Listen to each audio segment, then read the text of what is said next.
Olá, meus queridos. Boa noite. Boa noite. Boa Boa noite a todos. noite. Boa noite.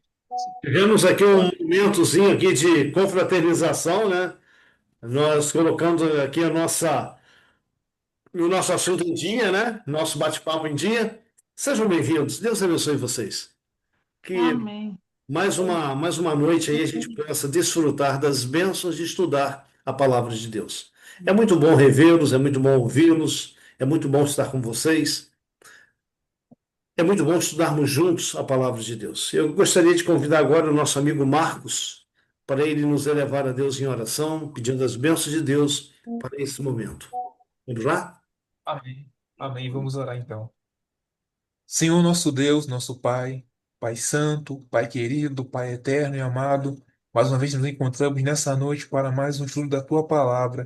Te Amém. agradecemos por essa oportunidade, por essa dádiva que o Senhor nos concede de ouvirmos e compartilharmos conhecimento da Tua palavra. Nesse momento queremos te pedir que o Senhor derrame Teu Espírito Santo, que Ele possa ser o nosso guia, que Ele se faça presente, que seja Ele que abra também os nossos corações e a nossa mente para podermos entender as maravilhosas verdades da tua palavra. Que o Amém. Senhor abençoe cada família aqui poderosamente e aqueles que talvez por algum motivo estejam passando por algum momento difícil, dificuldade, ou conheço alguém que estão passando por alguma dificuldade, e o Senhor também abençoe essas pessoas. É isso que nós te pedimos nessa noite, também te pedindo que o teu Espírito seja sobre o Lutervan, que estará à frente desse estudo, em nome de Jesus. Amém. Amém. Amém. Amém. Deixa eu admitir aqui a Elineia. Ela estava faltando também. Só falta agora o Camilo e a Wanda chegarem aí, mas ok. Meus queridos, Oi, Helenir. Eleni e Eleneir, as duas nós. São as duas. Ai, que bom. Muito bem. Eleneir, seja bem-vinda. Deus abençoe você grandemente. Obrigada, boa noite. Boa noite, é um Boa prazer tê-la noite. conosco.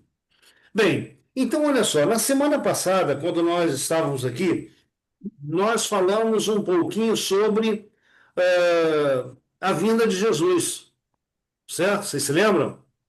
O assunto foi sobre a vinda de Jesus. Nós começamos lá na estátua, nos pés da estátua, que apresenta para a gente aí o momento que a gente está vivendo, de fragilidade que o mundo está vivendo. E hoje a gente vai estudar esse assunto. Que sinal haverá de tua vinda? Essa foi uma pergunta que os discípulos fizeram a Jesus. Abra sua Bíblia, Mateus capítulo 24. Uma boa parte do nosso estudo nós vamos ficar dentro do Evangelho de Mateus. Mateus capítulo 24, versículo 1 e 2.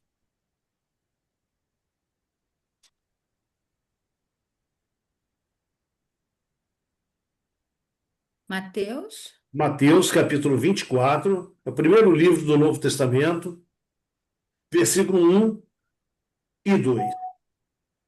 24. 24. Cadê? Quem achar, quiser ler para nós, fique à vontade.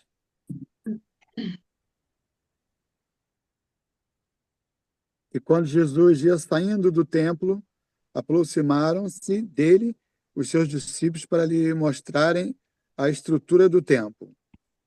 Jesus, porém, lhes disse: Não vedes tudo isto? Em verdade vos digo que não ficará aqui pedra sobre pedra, que não seja derribada. E estando assentado Espera no aí, Monte das Oliveiras, segura aí, Boninho, segura aí, segura esse texto. Deixa eu falar ah, um pouquinho com vocês esse verso 1 e 2.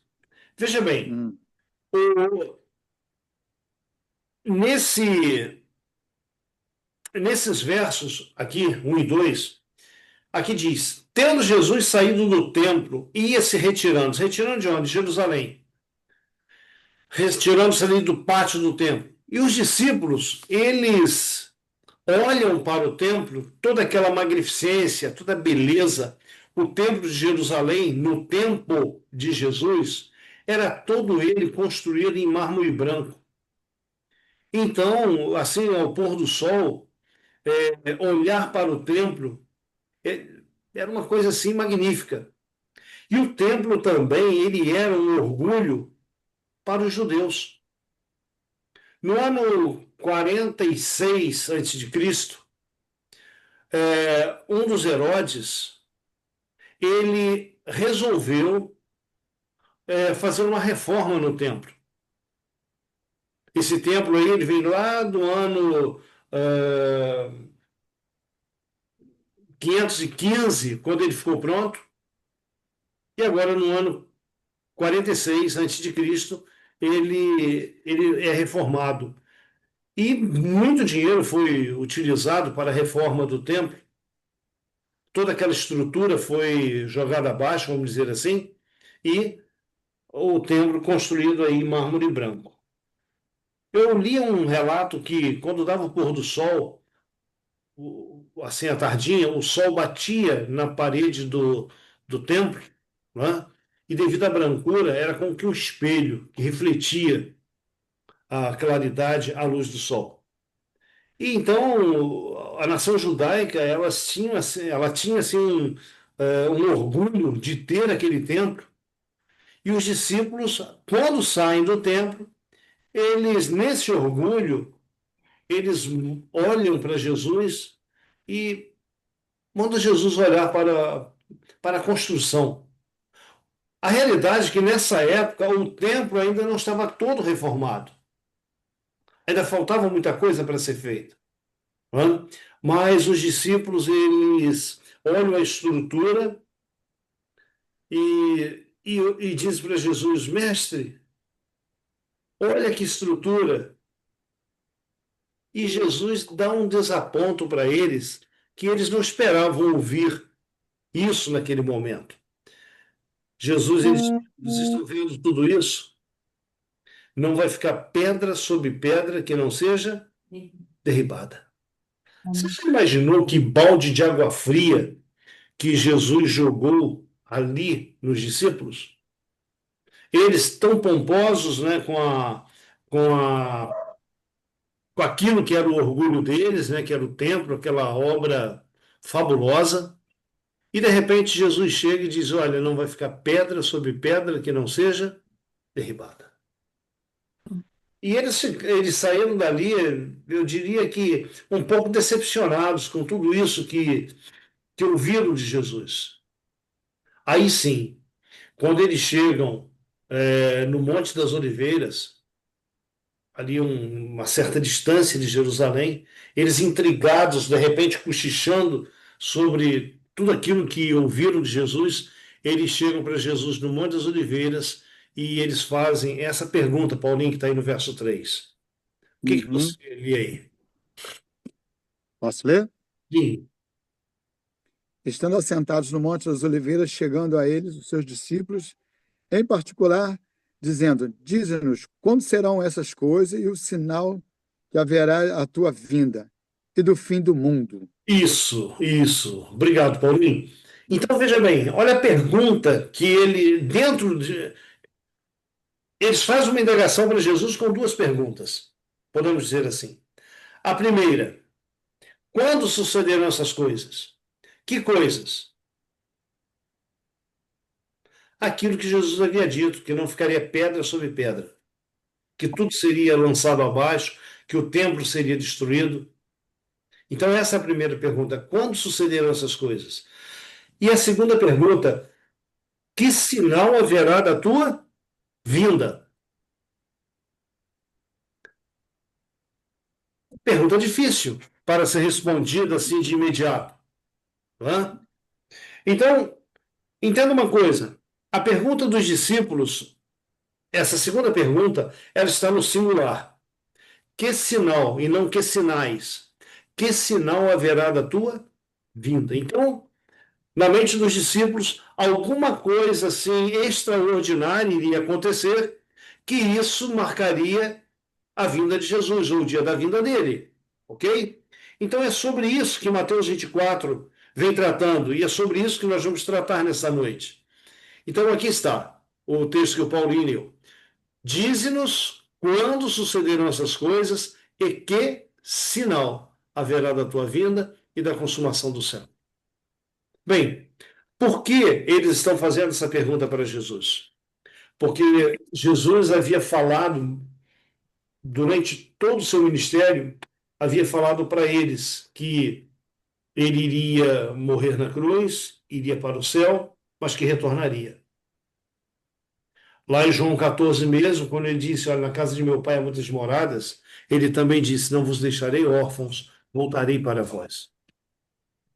Então, meus queridos amigos, veja bem, no tema anterior, que foi da semana passada, a gente estudou sobre o primeiro advento de Jesus, a primeira vinda dele. E nesse estudo que nós fizemos, nós procuramos deixar bem claro ali uma coisa, que Deus, ele não faz coisa alguma sem primeiro revelar seu segredo aos seus servos profetas. Está lá em Amós 3,7. Agora surge para a gente um questionamento aqui. Teria Deus revelado o dia da segunda vinda de Jesus, já que ele revela tudo? O que vocês acham? Não, Não, Não? não. Mas ele não não. revela tudo? Não é uma promessa? Mas é.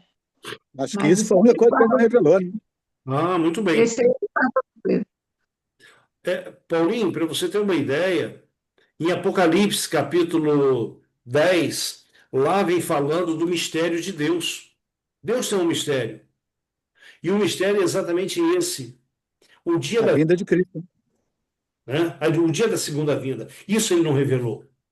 E Deus tem os motivos dele para não revelar, não deixar registrado o dia da vinda de Jesus. Mas, entenda uma coisa. A palavra de Deus, ela vem trazendo para nós que Jesus, ele disse para os discípulos, ele fez algumas colocações de acontecimentos que teriam lugar um pouco antes da vinda dele. Aí ele disse, olha, quando vocês virem todas essas coisas acontecerem, sabeis que está próximo o quê? A a vinda. vinda do Né? Então, a gente não tem um dia, mas a gente tem acontecimentos que nos mostram a proximidade do dia da vinda de Jesus. Ok? Então, vejamos. Mateus 24:36, se você ler aí na sua Bíblia, vem trazendo essa mensagem para nós, para cada ser humano. Mas a respeito daquele dia e hora, ninguém sabe, nem os anjos dos céus, nem o Filho, unicamente o Pai. Eu quero que você entenda aqui também uma coisa. Quando Jesus disse isso, mas daquele dia e hora ninguém sabe, nem os anjos do céu, mas unicamente meu Pai. Se você tomar a sua Bíblia aí, esse texto ele está um pouquinho diferente. Quem já tem aberto aí, que possa ler para a gente? 36. 36. É. Mas a respeito daquele dia e hora, ninguém sabe, nem os anjos dos céus, nem o Filho, senão o Pai. Então, quem também não sabe? E não sabia. Nem o Filho, no caso, nem Jesus, né? Ah, Nem os muito bem. anjos. Então vamos lá, vamos entender isso aqui. Deixa eu só acrescentar aqui. Nem o Filho, Senão o Pai. mas unicamente o Pai. Ok? Que Então, que é o eu pergunto a vocês uma coisa. Jesus não é onisciente? Como quem não sabe o dia da vinda dele? É. E aí? porque Deus não revelou a ele. Mas ele não disse assim, a gente viu isso em um estudo passado aí. Quando ele disse, eu e o Pai somos um. Se ele e o Pai são um, ou seja, não um em corpo, mas um em essência, ah, são eternos, são oniscientes, onipresentes, onipotentes, como que somente Deus sabe o dia da vinda de Jesus? Não E, sabe. e aí? Não sabe. Fica Então, incompreendido aí, pô. como é que é? Fica um caso incompreendido. Fica incompreendido, né? Vamos lá. Ô, Jesus. Oi, Tervan, oi. eu penso que, na minha insignificância, que ele não sabia porque ele ainda estava como homem aqui na Terra. Ele ainda vivia aqui na Terra. Então, como homem, eu creio que ele não sabia ainda. Ele saberia quando ele estivesse junto ao Pai. Isso. Então, vamos trabalhar essa ideia, Elenir. Vamos trabalhar essa ideia. Quando Jesus ele vem à Terra, atributos que eram divinos foram velados pela humanidade. Quando ele recebe um corpo humano, ele não se utilizou de nenhum dos atributos divinos que ele possuía, dentre eles a onisciência.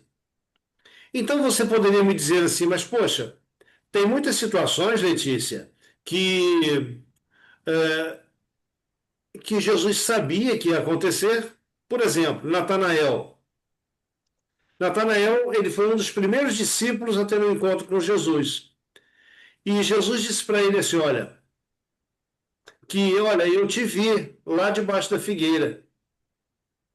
E Natanael ficou assim, impressionado. Senhor, como é que o senhor me conhece? Ele disse, eu te vi lá debaixo da figueira.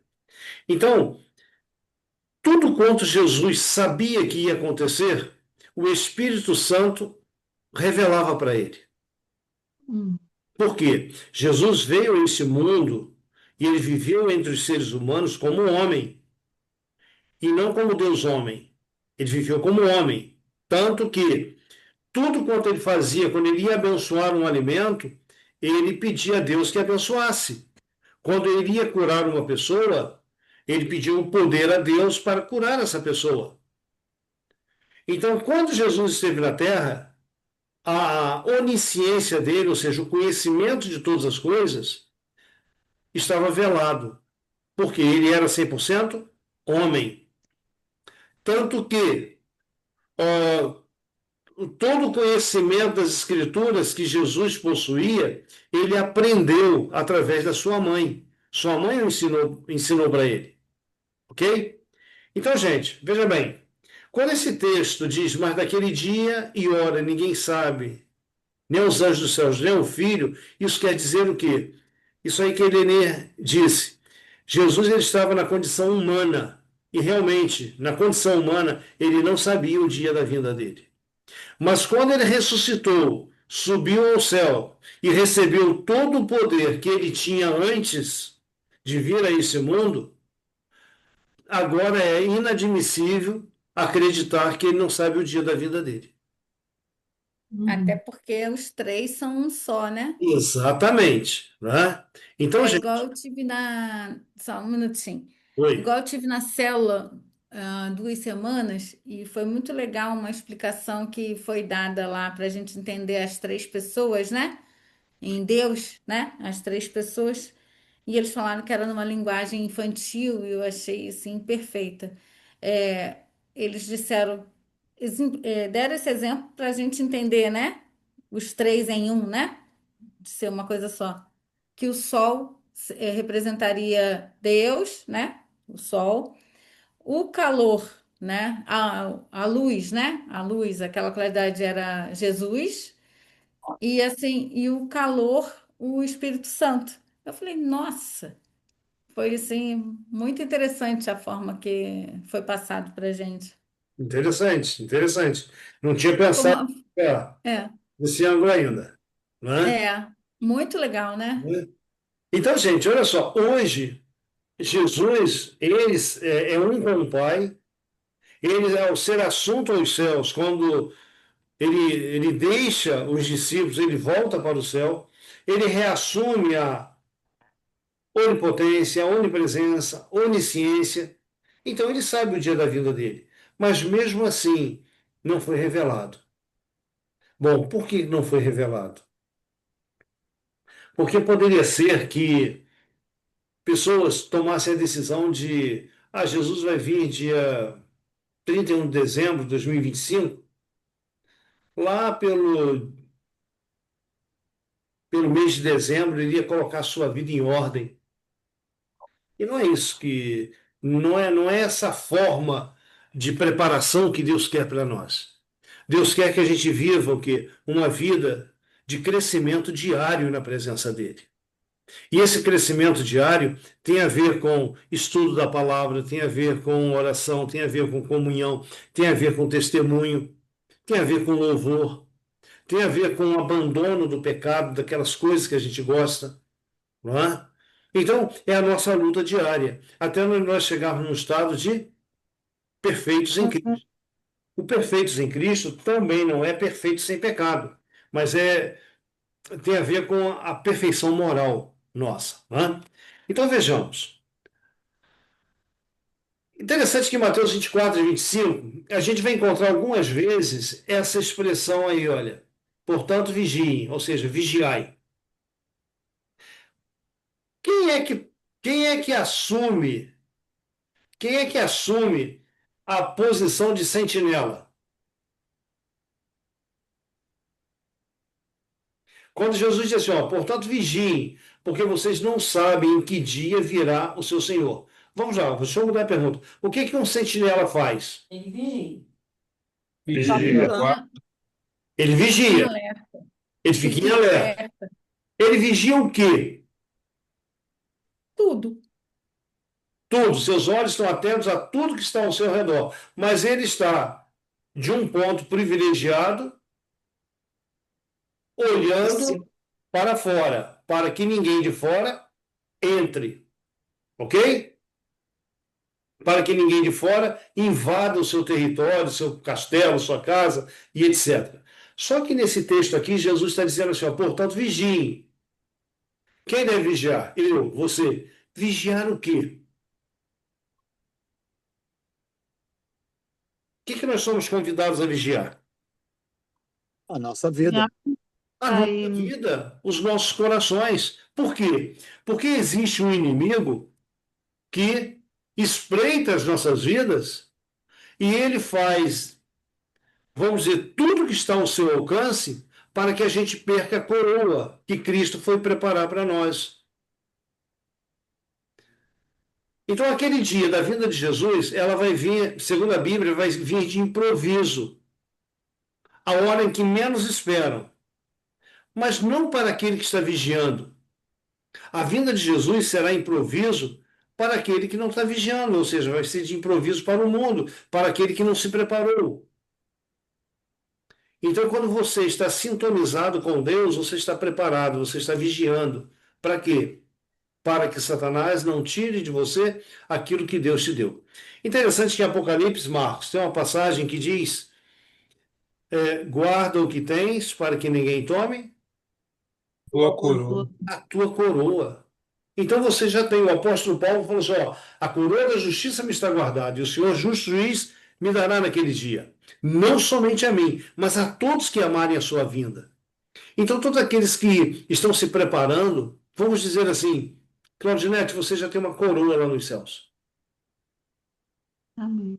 Satanás, ele vai fazer de tudo para que você não receba essa coroa. É verdade. Não é? Então, não é somente você, Claudinete, mas todos nós que tomamos um dia a decisão de nos colocarmos na presença de Deus e permitir que Deus transforme a nossa vida, isso aí é algo irritante para Satanás. É. E ele trabalha para que isso seja uma impossibilidade para nós. Então, veja bem, Jesus, ele começa a falar com seus discípulos, aí no capítulo 24 de Mateus, tome aí a sua Bíblia, você vai ver que no versículo 3, né, Jesus, ele está ali em particular com os discípulos fazem as duas perguntas para Jesus, e no verso 4, Jesus diz assim, ó, vede que ninguém vos engane.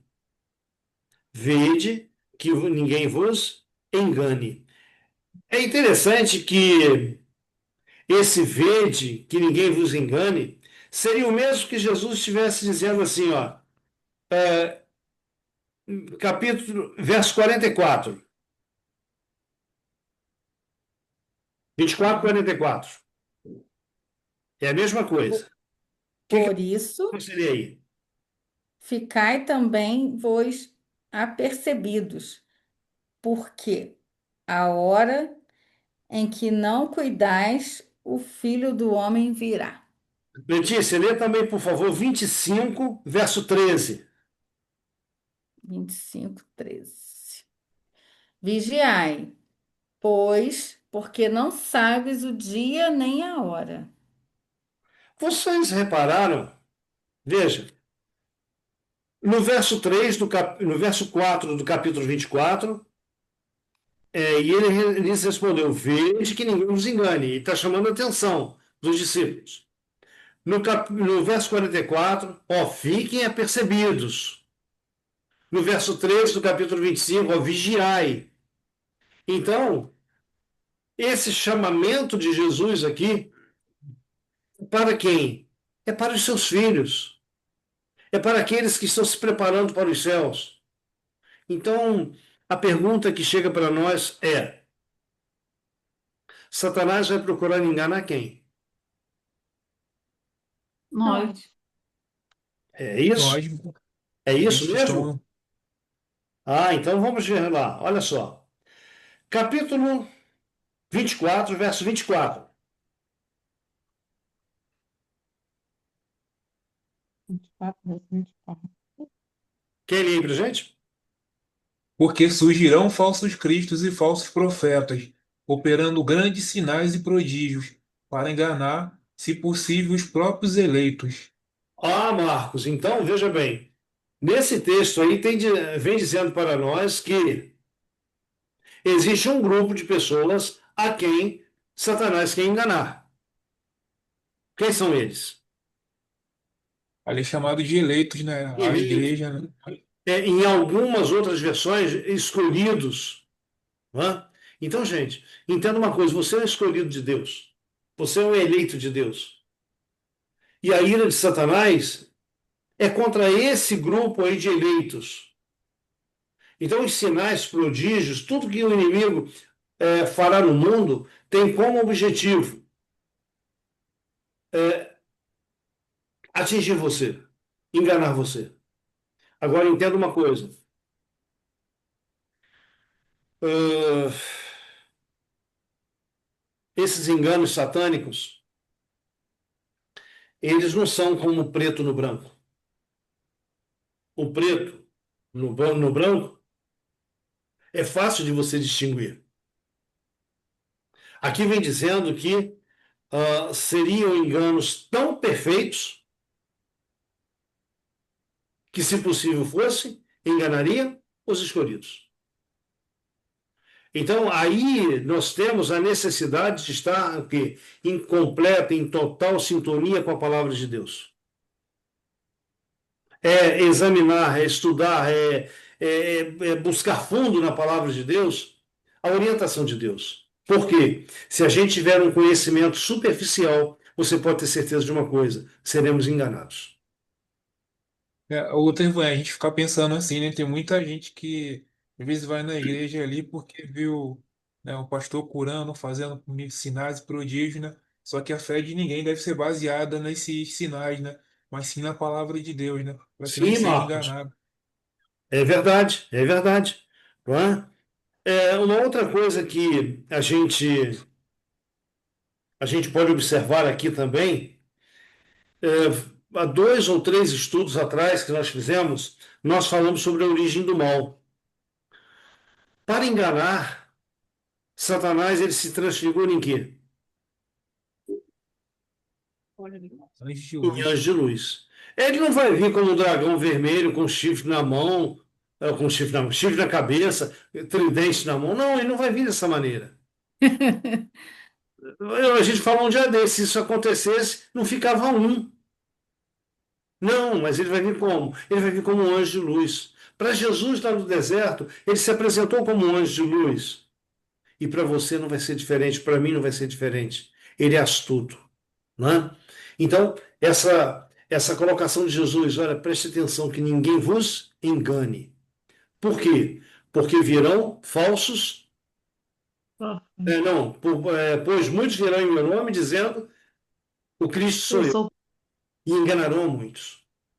Aqui não está dizendo se possível, aqui está dizendo que muitos vão ser enganados. Isso aqui é uma assertiva, não é? É uma afirmação. Muitos serão enganados por esse engano de Satanás. Aí o verso 11 é uma repetição praticamente. E novamente é uma afirmação. Surgirão, não é que talvez surjam, surgirão falsos profetas em grande número e enganarão a muitos. Ok? E aí está no futuro. O verbo Exatamente. está no futuro. Ah, Letícia, só tem um porém.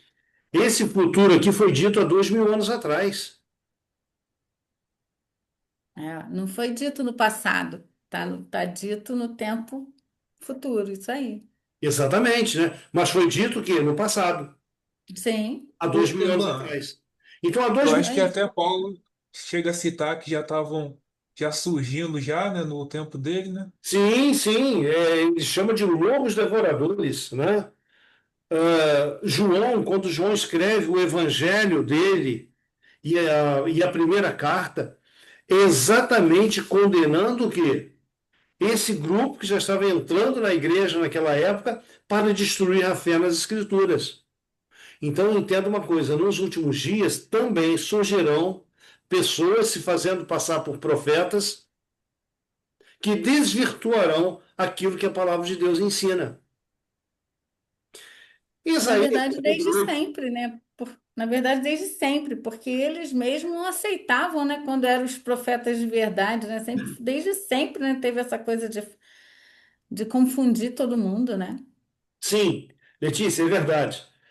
Mas se você for em Apocalipse capítulo 20, quando fala lá do lago de fogo, onde os ímpios serão jogados, lá diz assim, que foi lançado o quê? O dragão, quem mais? Foi lançada a Falso profeta. besta, o dragão e o falso profeta.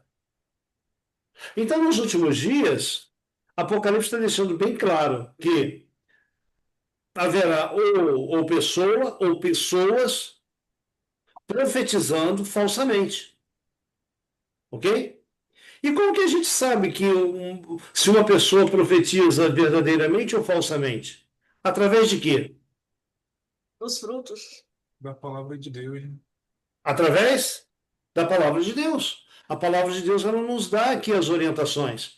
Em Isaías, Marcos, capítulo 8, verso 20, lá vem dizendo assim: a lei e ao testemunho, se não falarem segundo essa palavra, nunca verão a alva.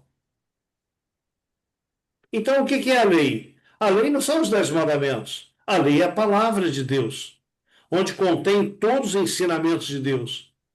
E o testemunho? Você pode tomar o testemunho ali como o testemunho da profecia ou o testemunho de quem está profetizando. Por exemplo, nós estamos aqui tendo esse estudo, eu estou passando esse estudo para vocês. Como que vocês sabem que isso que eu estou falando é verdadeiro ou falso? Através da Bíblia, né? Está na Bíblia. É através da palavra de Deus, através da Bíblia. Eu normalmente eu falo para as pessoas assim, olha, não acreditem no que eu falo. Aquilo que eu estou falando, confiram com a palavra de Deus. Se algo estiver não batendo com a palavra de Deus, podem me questionar, tá certo? Então, nos últimos dias, teria aí uma incidência, aqui vem dizendo, em grande número de falsos profetas. Bom, aí no verso 24, que é o verso que nós lemos há pouco, que o Marcos leu, pois hão de surgir, agora juntou as duas coisas, falsos cristos e falsos profetas, que apresentarão grandes sinais e prodígios, de modo a enganar, se possível, até os eleitos. Espera aí. Operar milagres é virtude unicamente dos servos de Deus? O que vocês Não. acham? Não. Vocês acreditam que Satanás também possa fazer milagres? Com certeza. Sim. Vocês teriam algum exemplo? A gente tem aquela menina que acompanhava Paulo lá, né, quando ele estava pregando o evangelho, adivinhava o futuro, né? Ah, muito bem. Também. Tá lá em Atos, capítulo 16, verso 16 em diante. Ah, e um detalhe, Marcos. Lá em Atos, quando ela fala: olha, esses homens que vos anunciam o evangelho são servos do Deus Altíssimo. Pergunto, ela falava verdade ou mentira? A verdade. Verdade. Mas quem é que estava falando por trás dela? Demônios, né? Satanás. Vocês se lembram quando Moisés foi no Egito, que Deus mandou que ele jogasse o cajado dele lá diante de Faraó? O cajado se transformou em quê? Cobra. Em cobra. Hã? E os magos lá do Faraó também vieram, jogaram lá suas varas e elas se transformaram Cobras Também. também. em cobra também. Aí o que acontece? A cobra, que era o cajado de Moisés, ela pegou e engoliu os demais. Mostrando que a superioridade de Moisés e do poder que estava sobre Moisés. Mas quando você vai em Apocalipse capítulo 13, verso 13, lá vem dizendo desse falso profeta que surgiria nos últimos dias, lá vem dizendo assim, que até mesmo fogo ele faria descer do céu à vista dos homens. Ok? Então, a gente tem aí na palavra de Deus bastante informação para, é, para crermos que nem todo milagre que é realizado é de procedência divina. Ok? Vejamos mais um detalhe. Esses camaradas aí, eles surgiram aí em determinados tempos como se passando por Cristo. Um ainda está vivo, que é esse camarada aqui, ó, o Henrique Cristo. Ele não morreu, não, esse homem? Olha, até a última vez que eu tive notícia, ele estava vivo, bem vivo. É. Não é? Está vivo ainda. E se passa, ele diz que ele é Cristo. Não é? Hum. Na Índia apareceu esse camarada aqui, o Sai Baba, né? Que faleceu em 2011, também se fazia passar por Cristo. No século XIX, aparece esse outro camarada, Allan Kardec, que é muito respeitado aí dentro do kardecismo, né? Também se fazendo passar por Cristo. Jim Jones, nos Estados Unidos, em 1978. O Reverendo Moon, na Coreia do Sul, em 2012 ele faleceu. E em Porto Rico aparece esse camarada aqui, José Luiz de Jesus Miranda. Ele, interessante que os membros da igreja desse camarada, eles trazem tatuado no seu corpo o número 666, mas ele também se fazia passar por Cristo. E muitos outros, não é? Que surgiram aí no decorrer da história. Ô, Tevan, eu acho interessante que esse tu falou por último, que é da igreja também do SS, né? Que é além desse número ele colocava 3S, né? Que dizia que é uma vez salvo, salvo para sempre, né? Você vê Uhum. que as pessoas eram enganadas ali de uma forma, né? E colocavam até o número ali que é referido como número da besta, né? É, Falta conhecimento da palavra de Deus, né? eu trabalhei, não. Teve um senhor que fez alguns projetos para mim, e um dia que eu estou conversando com ele estava com a camisa de manga curta e eu olho no braço dele, lá está estampado no braço dele, tatuado, 666. Eu não sei se eu vi errado, se era 999 ou se era 666. Não é? Depende do ângulo. Eu preferi ler, eu preferi ler na posição que eu estava, e era 666. Aí depois eu fui saber que ele pertencia a esse grupo, se é que a gente pode chamar religioso, que ele pertencia a esse grupo. Mas a escolha dele. Agora, veja bem, voltando lá para Mateus 24, onde nós estávamos, Jesus é a primeira coisa que Jesus fala. 3 vezes esse capítulo é o surgimento aí de falsos cristos e falsos profetas. Então, quando isso aí está de forma acentuada no capítulo, isso quer dizer para nós que a gente tem que prestar uma atenção maior. Então, tudo aquilo que a gente vê, tudo aquilo que a gente ouve, a gente tem que fazer uma sondagem, uma filtragem através da palavra de Deus. Mas no verso 7, verso 6, quem pode ler para a gente o verso 6? E vocês ouvirão falar de guerra e rumores de guerra. Fiquem atentos e não se assustem, porque é necessário que isso aconteça, mas ainda não é o fim. Deixa eu fazer uma pergunta para vocês. A gente sempre ouviu falar de guerra? Sim, Sim, Sempre houve guerra nesse mundo? sim. sim. Então, guerra é sinal da vinda de Jesus?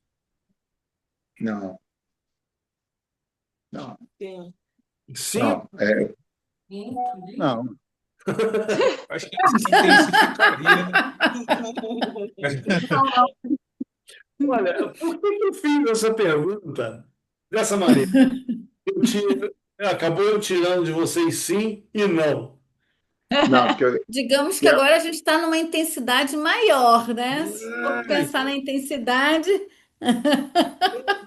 Deixa eu voltar aqui atrás em um texto. Olha só.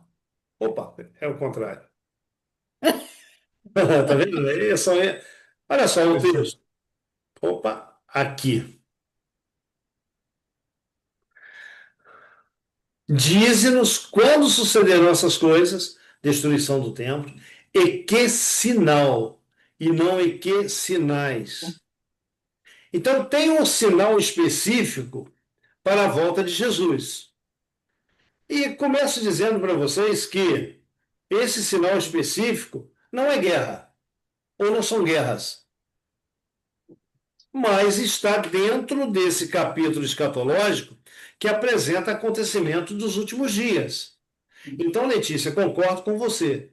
Guerra sempre existiu, mas um pouco antes da volta de Jesus, a intensidade das guerras seria muito maior. Ok? E é interessante que da Primeira Grande Guerra e a Segunda Grande Guerra, a primeira em 1914 e a outra em 1945, para cá, o mundo nunca mais foi o mesmo.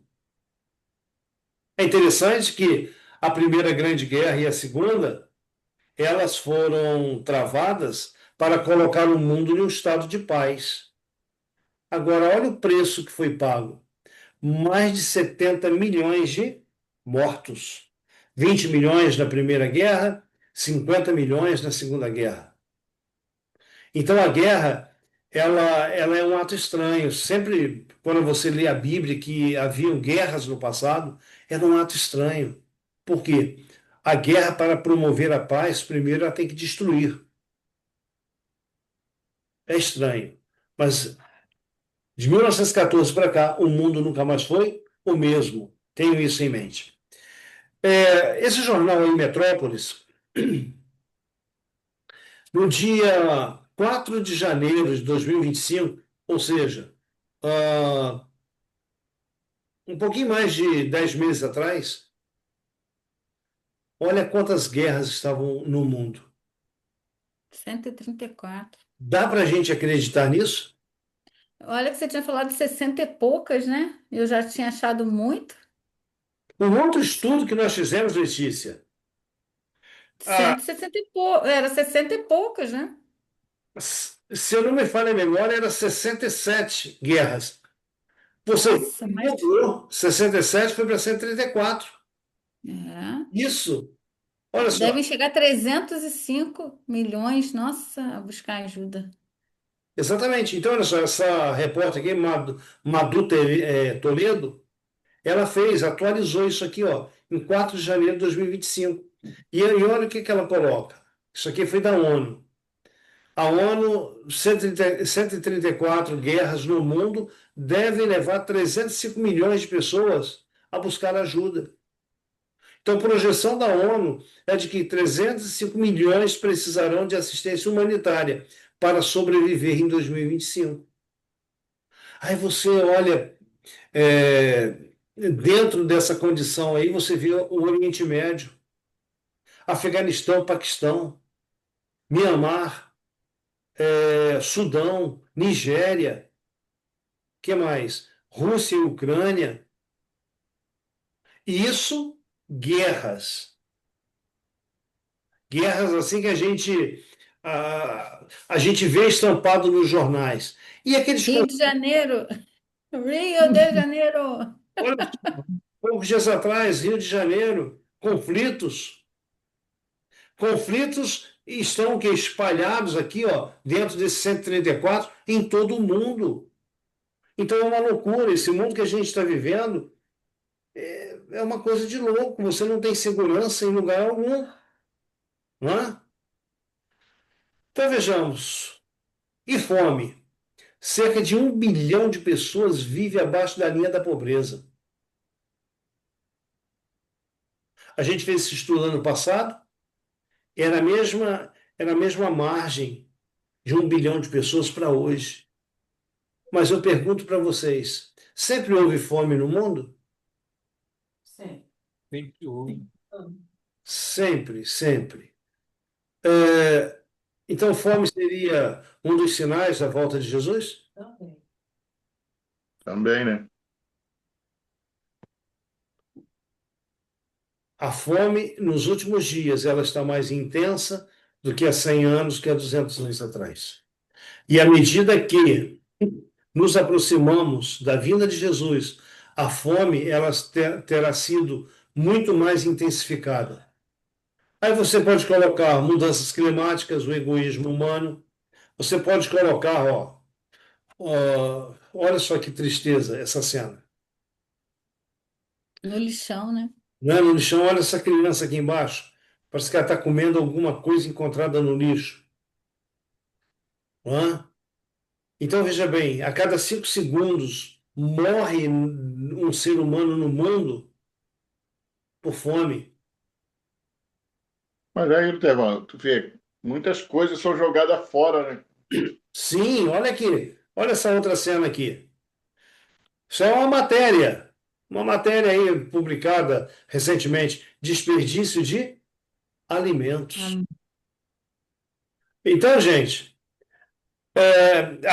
eu via, parece que uns 2 anos atrás, eu vi uma reportagem onde o repórter ele dizia o seguinte: se o alimento que é desperdiçado, que é lançado fora nos países ricos, se esse alimento fosse utilizado para alimentar a fome, não existiria fome no mundo.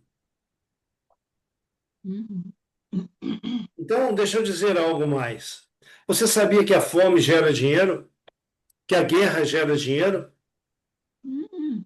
Então, existe vamos dizer assim, uma comunidade no mundo que tem interesse que haja guerra, porque a guerra gera dinheiro, armamento, financiamento de soldados e, enfim, muitas coisas para que a guerra exista.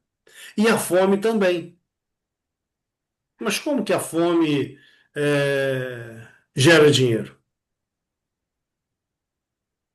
Superfaturamento, interesse de. Aproveita- Aproveitamentos, né? Oi? Dos mais carentes. Entendeu? Sim, sim.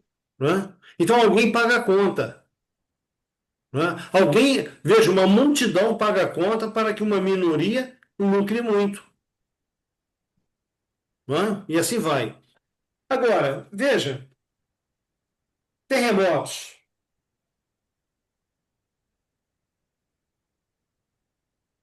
Cada dia a frequência de terremotos é maior.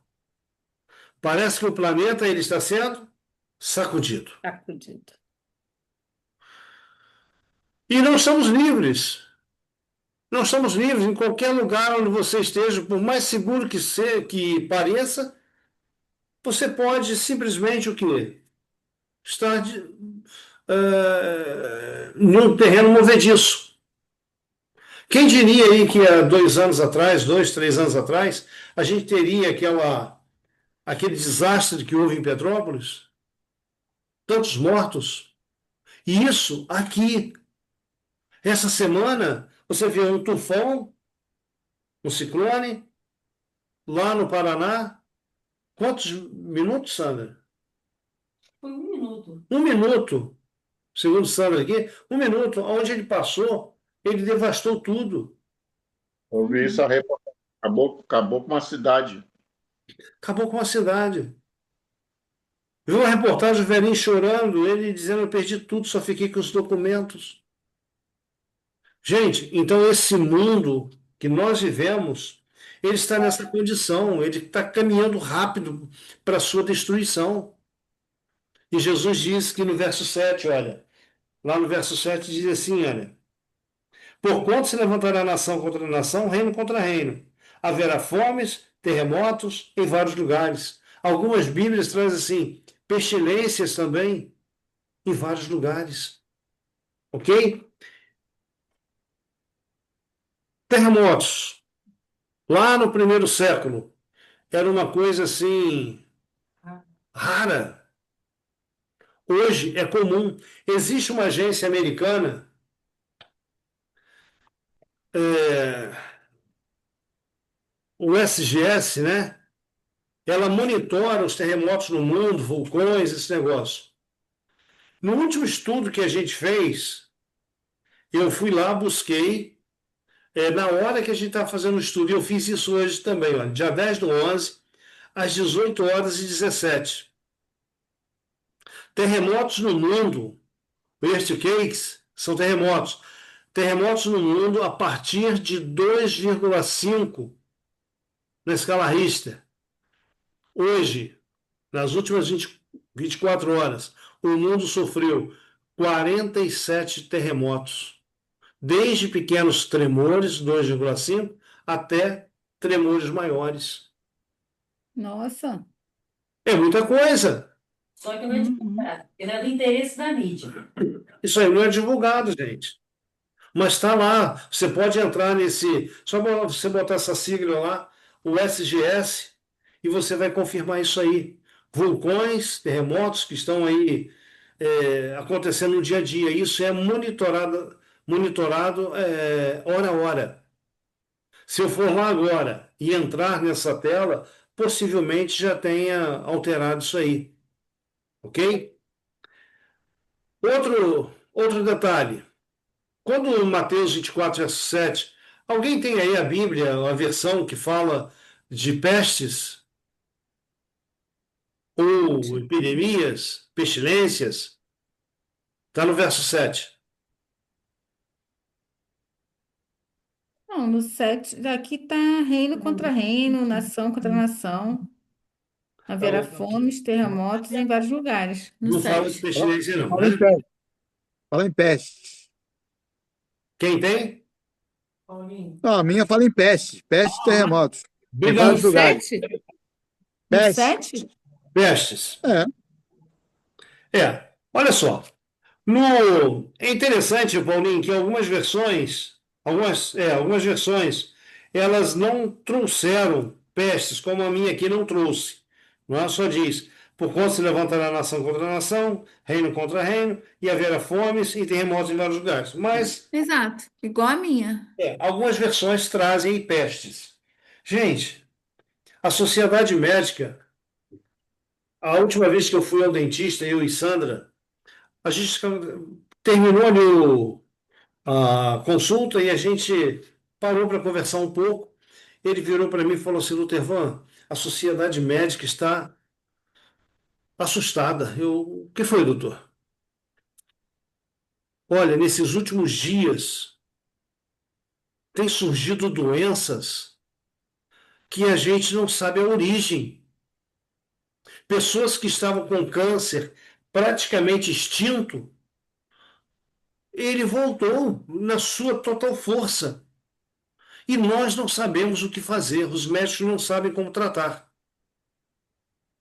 Ou seja, em outras palavras, ele quis dizer para mim o seguinte: os médicos estão usando paliativo. Por quê? Não sabem o que fazer. Então, hoje, vamos dizer assim, esse alarmismo na sociedade médica não é somente aqui em Petrópolis, onde nós moramos. Esse alarmismo, ele é no mundo inteiro. Deixa eu dizer algo para vocês. 2019 para 2020, a gente teve o Covid. Nós nunca tínhamos passado por uma pandemia.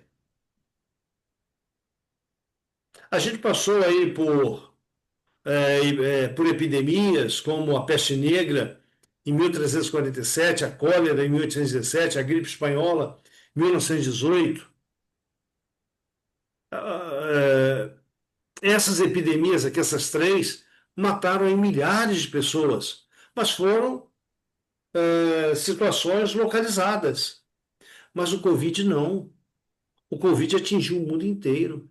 Num dia estava todo mundo bem, no outro dia estava todo mundo que apavorado, porque pessoas estavam morrendo e assim sucessivamente. E eu digo para vocês uma coisa: de 2020 para cá, o mundo não foi mais o mesmo em questão de saúde. Esses dias eu via uma reportagem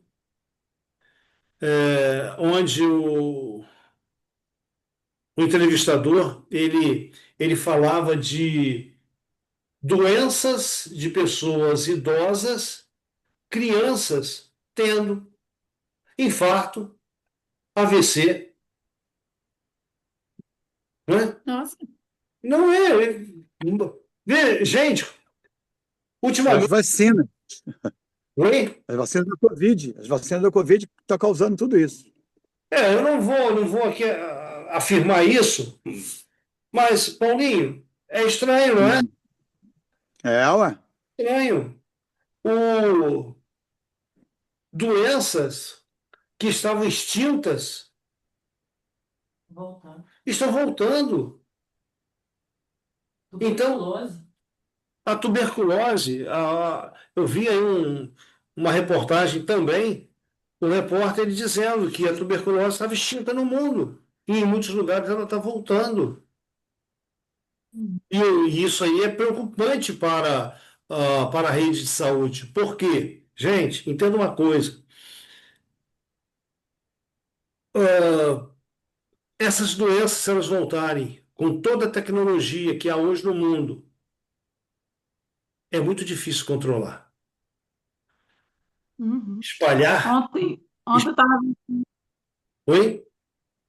ontem eu estava vendo no Fantástico não, no Domingo Espetacular, sobre uma reportagem sobre o planeta em perigo, uma superbactéria, que ela é Sim, resistente, muito resistente a antibiótico.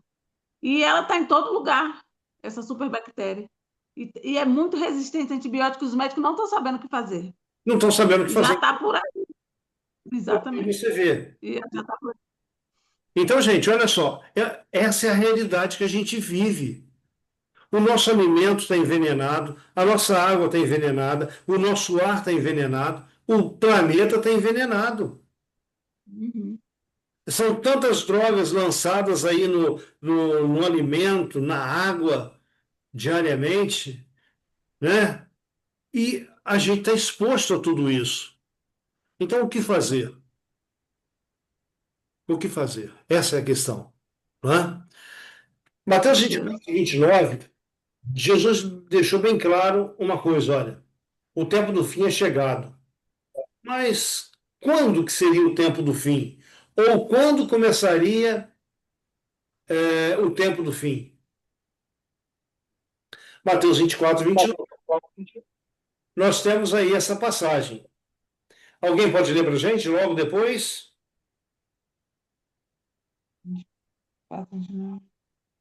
Logo em seguida, a tribulação daqueles dias, o sol escurecerá, a lua não dará a sua claridade, e as estrelas cairão do firmamento, e os poderes dos céus serão abalados. Isso. Olha só, a aflição daqueles dias. Teve um período na história desse planeta, aqui depois da ascensão de Jesus, que foi um período de trevas, de grande aflição para o povo de Deus. Esse período foi chamado período da Idade Média. Só que esse tempo da Idade Média, ele iria chegar ao fim. E foram colocadas ali na, na profecia, foram colocados ali acontecimentos que teriam lugar, que marcariam o início do tempo. Olha só que coisa curiosa, o início do tempo do fim. Então, o que seria isso? Quando que começaria o tempo do fim? Esse texto aqui vem trazendo para a gente o seguinte, ó. O sol escurecerá e a lua não dará sua luz. Esse é o primeiro sinal. Depois, as estrelas cairão do céu. As potências dos céus serão abaladas. Pergunto a vocês, isso aqui já aconteceu ou vai acontecer? E vai tornar a acontecer. Acho que vai acontecer ainda. Acho que vai acontecer. Alguém tem outra sugestão aí? Eu Paulinho? acho que já aconteceu e vai acontecer de novo. Uai, mas ter acontecido uma vez já não é o suficiente, não, Marcos? Às vezes acontece mais uma vez. Mariana, já tinha ouvido falar nisso aí? Não, mas eu acho que vai acontecer ainda. Vai acontecer? Então tá. A gente vai falar passado e futuro. Tudo bem? Vamos lá. Sim. Para a gente entender melhor. Olha só. Aqui vem dizendo que em 19 de maio de 1780, isso aqui está nos livros de história, é chamado dia escuro. O sol escureceu E a e lua. nos tornou aspecto de sangue. Todo o norte dos Estados Unidos e parte da Europa presenciou esse acontecimento aqui. Um dia escuro. Veja, entenda uma coisa: não foi um eclipse. Sol e Lua estavam em posições opostas. Foi o Sol escuro e a Lua Escuro. avermelhada, como se tivesse derramado nela sangue. Também não foi um evento como os que aconteceram há poucos dias, de uma lua de sangue. Por quê? A gente teve há poucos dias uma lua de sangue, mas o dia foi claro. Nesse evento aqui do dia 19 de maio, as duas coisas aconteceram no mesmo espaço de 24 horas. O dia escuro e à noite a lua Isso de aí. sangue. Se você tiver curiosidade em conhecer um pouco mais sobre isso, busca lá. O dia escuro, aí nas enciclopédias, e você vai ter informações aí suficientes para crer que aquilo ali não foi um acontecimento casual ou não foi um acontecimento fictício, mas real. Esse detalhe aqui foi interessante. Queda das estrelas, 13 para 14 de novembro de 1833. Neste século aqui, aconteceram três quedas das estrelas: 1833, 1866 e 1899. De Vamos dizer 33 em assim, 33. a cada 33 anos, ok? Ah, Há poucos dias aí nós tivemos nos céus aí a passagem das Leônidas. Infelizmente a gente não conseguiu ver aqui na nossa região porque estava nublado, foi uma noite chuvosa, estava nublado. Mas você já imaginou que cena linda deve ser? Você está olhando para os céus e você vê estrelas cadentes, muitas, muitas, muitas, cortando os céus? Uhum. Por que queda das estrelas? Não quer dizer que queda das estrelas aqui foram caídas na Terra. Não, não. Foram estrelas cadentes que mudaram de posição nos céus. Se você também for para os livros de histórias, você vai ver que essa data aqui, 13 para 14 de novembro de 1833, o norte dos Estados Unidos também presenciou, segundo um jornal da época, cerca de 1.200.000 estrelas mudando de posição no céu no espaço de aproximadamente 3 horas. Eu não sei quem contou, tá? Uau! É muita estrela, 1.200.000, mas está lá registrado. Nossa, que coisa linda que deve ter sido. Poxa vida, deve ter sido lindo demais. Mas aquilo ali estava acontecendo, mostrando o quê? Mostrando isso aqui, logo depois da aflição daqueles dias. A Idade Média, ela termina, por assim dizer, lá por volta de 1500 e pouco, quando surge a Reforma Protestante. A Reforma Protestante foi oficializada em 31 de outubro de 1517. 1517. Aqui está terminando o quê? A aflição aí, a Idade Negra, a Idade Escura, a Idade Média. Então, logo depois da aflição daqueles dias. Aí você vê, opa, aqui. 1517 termina, 1500, 1600 termina aquele período de trevas espirituais. Logo a seguir, cerca de 300 anos depois, 200 anos depois, acontece o Sol e a Lua em sangue. 53 anos depois, a queda das estrelas. E se você quiser voltar um pouquinho antes, teve em 1º de novembro de 1755 o grande terremoto de Lisboa, onde Lisboa e Espanha foram completamente o que quase que varridas do mapa. Também está o quê? Nos livros de história. Vamos avançar aí um pouco mais para os nossos dias. Como é que está a moralidade no mundo? Nossa, Hum. cadê moral? Como é que está a economia no mundo? Nossa, um bicho. Brasil, então. Como é que está a política no mundo? Nossa, Nossa, Péssimo. Vai- Eu estou sentindo um certo sarcasmo de vocês quando eu falei como é que está a política no mundo. nossa, nem fale disso. Eu só estou escutando uma pessoa, só uma. É, ah, tá, então vamos lá. Como é que está a religião no mundo?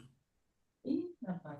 Você reparou que a religião ela se tornou um comércio mercantil, se tornou algo mercantil? Queridos, lucrativo. gente, como é que está a família? Nossa, Olha, a moralidade está deteriorada, a economia, a família, a religião, a política, tudo está deteriorado. Tudo O está que que sobrou? Sobrou alguma coisa? Tem bem. mais algum item? Eu acho que está tudo aí, não é? A gente que anda pela rua, no nosso dia a dia, a gente que trabalha, Paulinho que trabalha no comércio aí, quem mais? Letícia também trabalha. Gente, o povo está sem dinheiro, não há dinheiro. Se nós colocarmos a nível de Brasil, o Brasil está falido. Mas se Sim. você coloca a nível de outros países, mundo afora, eles também estão falidos. A Europa está falida. A África nem se fala. Os Estados Unidos estão vivendo de aparência. E assim vai, não é? A política em todo o mundo está fracassada. Enfim, só Jesus, não é? Então essa é uma condição que estaria o quê? Terrivelmente agravada em nossos dias, nos últimos dias. Vocês se lembram lá da estátua que os pés eram em parte de barro, em parte de ferro? A fragilidade dos últimos dias? É isso que nós Sim. estamos vivendo. E por último aí, a gente vê, olha, sabe, porém, isto: nos últimos dias sobrevirão tempos, algumas Bíblias trazem difíceis, outras trabalhosos. São fáceis os dias que nós estamos vivendo? não. Agora, olha por quê. que os dias seriam trabalhosos? Porque haverá homens amantes de si mesmos, avarentos, presunçosos, soberbos, blasfemos, desobedientes a pais e mães. Ah, peraí, isso aqui não. Desobedientes a pais e mães, não, isso aqui eu acho que está errado. Os filhos hoje, os filhos hoje são Ah, muito não. obedientes aos pais. Ela tem uma Não, amiga. eles não são desobedientes, não. Eles mandam nos pai e mãe. Deixa eu falar para vocês aqui uma cena triste que eu e Sandra, e vocês devem ter visto também. Nesse confronto que teve no Rio, algumas mães agradecendo aos policiais por terem matado seus filhos. Vocês chegaram a ver isso? Sim. Isso. Paulinho, chegou a ver isso, Paulinho? Não, essa eu não vi, não. Eu não quis. Gente, bárbaro. Uma mãe dizendo: Olha, eu agradeço por terem matado meu filho. Aí ela diz o porquê. Porque assim, Daí, porque assim ele então, vai ferir outras famílias. Uhum. Ele vai tirar a vida de um pai, de uma criança. Então, isso aí também seria extremamente acentuado nos últimos dias. Desobediência a pais, mães, ingratos, profanos, sem afeto natural, irreconciliáveis. Ou seja, não tem jeito. Caluniadores, incontinentes, cruéis, sem amor para com os bons, traidores, obstinados, orgulhosos, mais amigos dos eleitos que amigos de Deus. Tendo aparência de piedade, mas negando a eficácia dela. Aí o conselho: destes, afasta-te. Você já reparou que nós que dizemos ser livres, nós vivemos presos? Sim. Veja, nossas casas são gradeadas, nossos quintais são muros altos, nós vivemos dentro de uma prisão porque temos medo da liberdade que tem fora das nossas portas. Não sei- Câmera para todo lado. Oi? Câmera? Sim, câmeras, né? Por todo lado, uma vigilância constante, vamos dizer, um meio de se proteger. Aí Jesus, ele diz assim, olha, ao começarem essas coisas a suceder, quais coisas? Fomes em grande intensidade, guerras em grande intensidade, terremotos em grande intensidade, pestes em grande intensidade, a crueldade do ser humano em grande intensidade. Exultai. Oh, mas espera aí. A gente vai ver tudo isso acontecer e a gente vai exultar? Alegrar? Parece meio contraditório, não?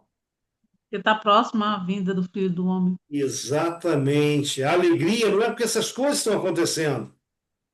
Diz, Uhum. ergui a vossa cabeça, porque a vossa redenção se aproxima. Então, todos esses acontecimentos que a gente viu até aqui, entenda uma coisa, são acontecimentos que estão anunciando que Jesus está às portas. Mariana, por favor, você pode ler para a gente esse texto que É o está que está na tela? o que está em branco? E este evangelho do reino será pregado em todo o mundo, em testemunho a todas as gentes, e então virá o fim. Opa! O que que os discípulos perguntaram a Jesus? Que sinal haverá da tua vinda? Jesus, ele faz aí vamos dizer assim, um rodeio, dizendo de acontecimentos que teriam lugar no mundo antes da vinda dele, e ele faz um alerta. Olha, vocês vigiem, porque vocês não sabem quando isso vai acontecer. Então preste atenção, fiquem apercebidos. Olha, que ninguém vos engane. E depois dele falar todas as coisas que iriam acontecer, ele diz assim: vocês pediram um sinal? O sinal é este. Este evangelho do reino será pregado em todo o mundo, em testemunho de todas as gentes. Depois virá o fim. E então virá o fim. Por que o evangelho do reino tem que ser pregado em todo o mundo, em testemunho a todas as pessoas? O verso que nós vimos antes, lá vem dizendo: a vossa redenção se aproxima.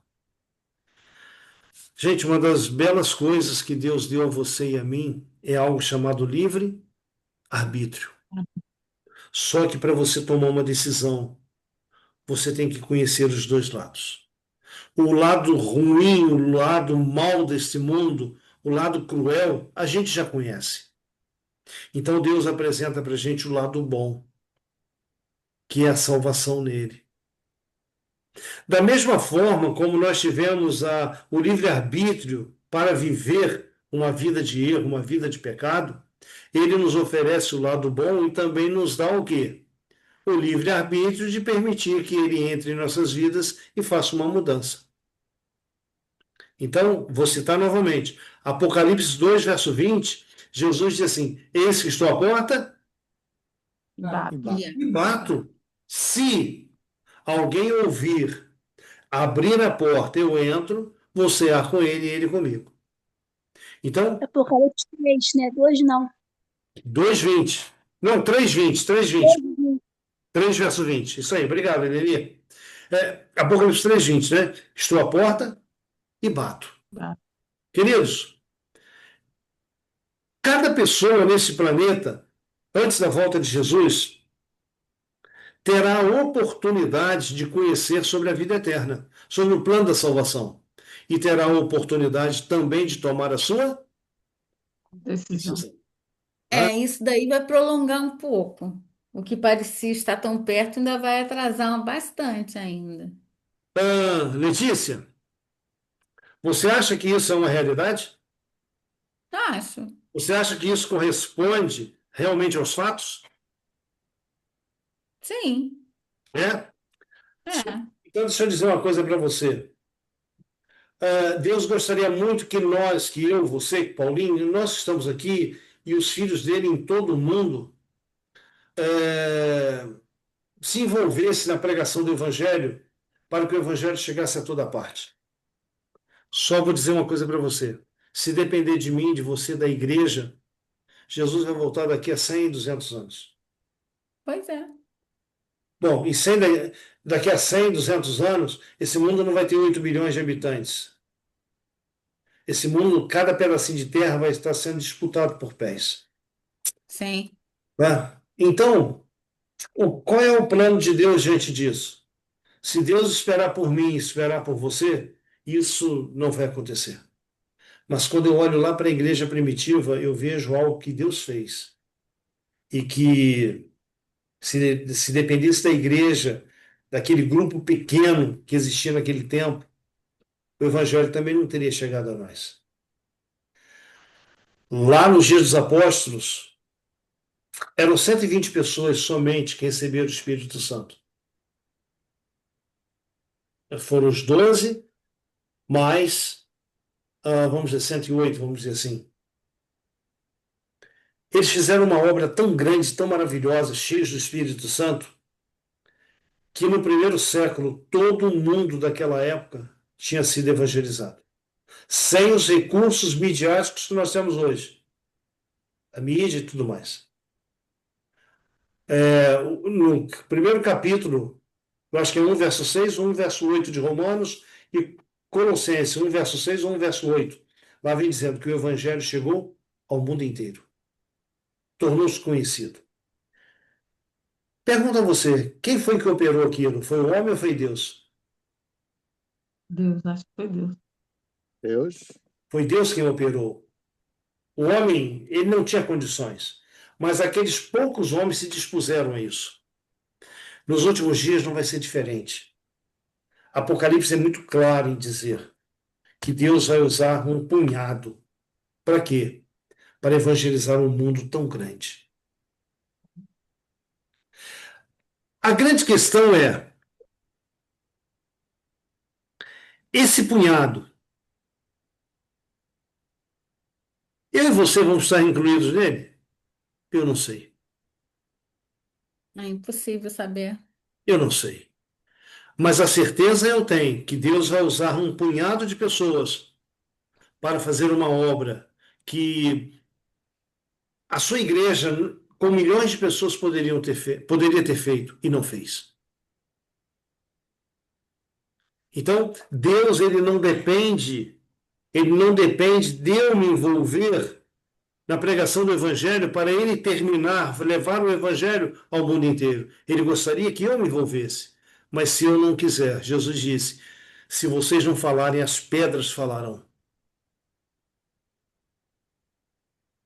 Ok? Você acha, você acha que a Covid que teve aí, ela sacudiu o mundo? Onde? Sacudiu. Sacudiu. Sacudiu o mundo. Imagina você que, de repente, aconteça algum fenômeno na natureza, enfim, algum fenômeno. As Torres Gêmeas sacudiu o mundo naquela época? Alô, Sacudiu. Sacudiu o mundo. E eram coisas localizadas.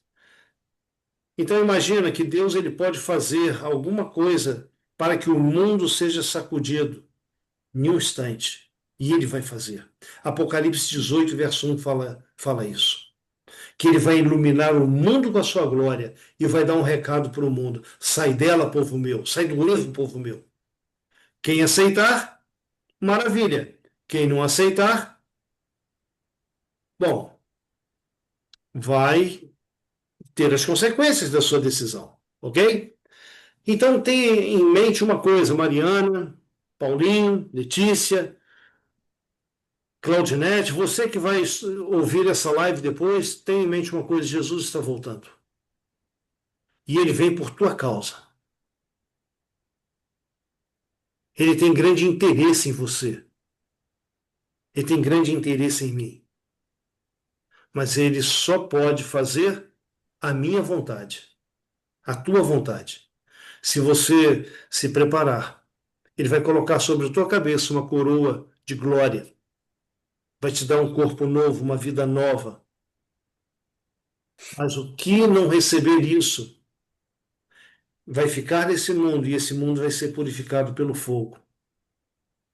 Então que você e eu, que a gente tome aí verdadeiramente uma decisão ao lado do Senhor Jesus enquanto há tempo. Por quê? Porque o tempo, ele passa muito rápido. Você vê, a gente veio para aqui há 1h30 atrás. Passou tão rápido. Os nossos dias estão passando muito rápidos. Muito. Tá mesmo. Então, por favor, não deixa para tomar essa decisão amanhã ou quando envelhecer. A gente não tem esse tempo pela frente. Você tem que tomar a decisão, tome hoje.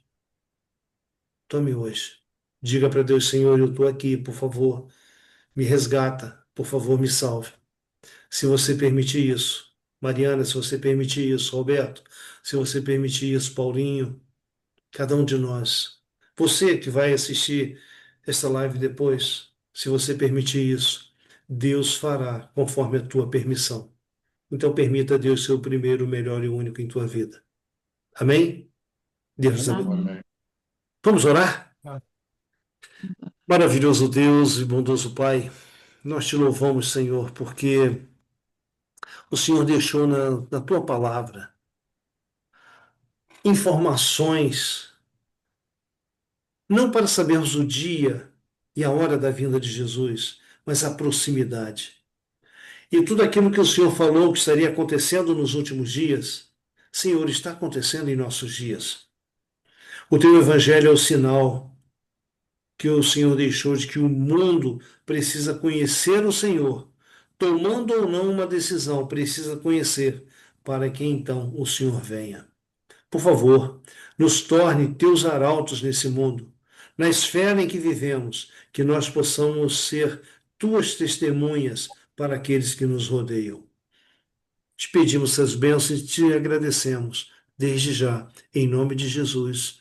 Amém. Amém. Amém. Amém. Queridos, foi bom demais ter você aqui. Que Deus, ele te abençoe.